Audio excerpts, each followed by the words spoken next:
All right, let's get right into it. Today we're going to tackle a really special kind of differential equation, one you'll see pop up all over the place in fields like engineering and physics. We are cracking the Cauchy-Euler equation. Okay, so here's what it looks like. Now, at first glance, you might think, oh, that looks tricky, and you'd be right, because those coefficients, the a, b, and c, they aren't constant. They're attached to powers of x. But here's the dead giveaway, the thing that screams Cauchy-Euler at you. The power of x perfectly matches the order of the derivative. You see that?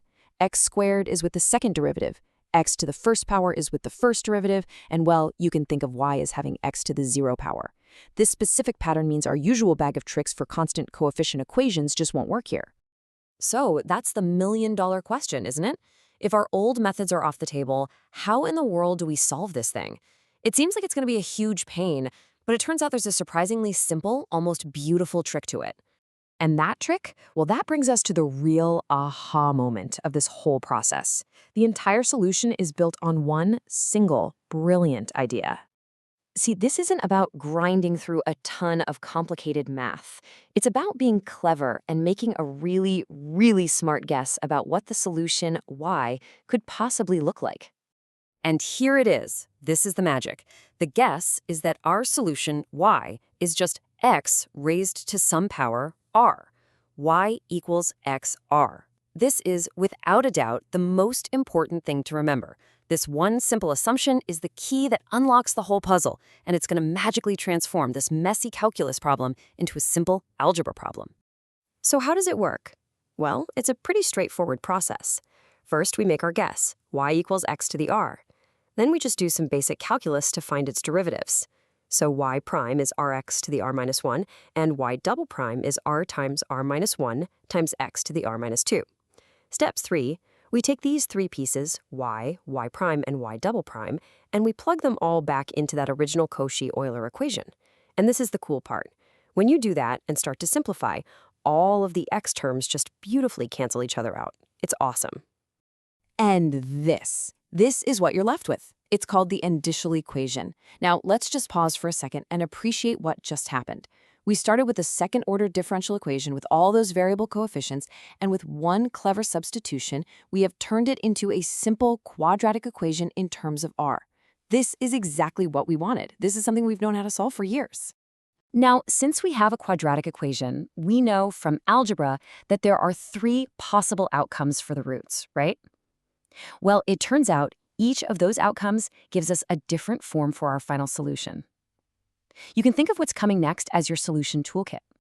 And this table is basically your roadmap. Once you solve that indicial equation for r, you just find your case here and you're good to go.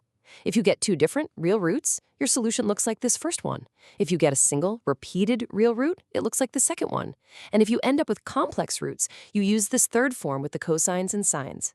The main idea is simple. Solve for r, then look at this chart to build your answer. Okay, theory is great and all, but let's actually get our hands dirty and see how this works in practice. We're going to walk through one example for each of those three cases so you can see exactly how to use this toolkit. All right, first up, let's solve this equation here. We can see a is 1, b is -2, and c is -4. So we build our indicial equation. That gives us r times r minus 1 minus 2r minus 4 equals 0. When we clean that up, we get a nice little quadratic. R squared minus 3r minus 4 equals 0. And hey, that one factors pretty easily into r minus 4 times r plus 1 equals 0. So our roots are r equals 4 and r equals -1. We've got two distinct real roots. So what do? We go back to our toolkit, we find the case for distinct real roots, and we just plug our numbers in. The general solution is simply y equals c1x to the 4th plus c2x to the -1. That's it. Done. Okay, moving on to example 2. Let's look at this one. The indicial equation is r times r minus 1 minus 3r plus 4 equals 0. This simplifies to r squared minus 4r plus 4 equals 0, which you might recognize that as a perfect square. It's just r minus 2 squared equals 0. This gives us one repeated root, r equals 2. Now hold on, I need you to pay super close attention here. This is a big deal. You might remember from constant coefficient equations that for a repeated root, you'd multiply by an extra x. For Cauchy-Euler, that is wrong. The rule is different. The second part of your solution gets multiplied by the natural log of x. Seriously, this is one of the most common mistakes people make, so burn this into your brain. So, following our rule for repeated roots, the final answer is y equals c1x squared plus c2x squared times the natural log of x. See that ln of x right there? That is the telltale sign that you're dealing with a repeated root in a Cauchy-Euler equation. Last one, let's do a complex case. Our initial equation here simplifies beautifully to just r squared plus 1 equals 0. So the roots are r equals plus or minus I. Okay, complex roots. Now we just need to identify our alpha and beta. Remember, the form is alpha plus or minus I beta. In our case, that's 0 plus or minus 1I. So our alpha is 0 and our beta is 1. And now we just plug alpha equals 0 and beta equals 1 into our complex root formula from the table. The x to the alpha term becomes x to the 0, and anything to the power of 0 is just 1, right? So that part just kind of vanishes. The beta inside the trig functions is 1, and that gives us our final answer, y equals c1 cosine of ln of x plus c2 sine of ln of x. All right, that was a lot, I know, but once you see the pattern, the process is actually very systematic. Let's just boil it all down to the absolute must-know core takeaways. So really, it all comes down to a three-step process. First, you have to spot the pattern to even know it's a Cauchy-Euler equation. Power of x matches the derivative's order.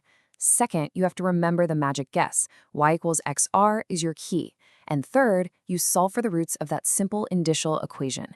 And those roots tell you exactly which solution form to pick from your toolkit. That's the whole game right there. This method is an absolute powerhouse for what we call homogeneous equations, the ones that are set equal to 0. But that leaves a really interesting question hanging in the air, doesn't it? What happens if the right-hand side of the equation isn't 0? How would our method have to adapt? That's a great question to be thinking about as you move on to the next topic in your course. Thanks so much for joining me.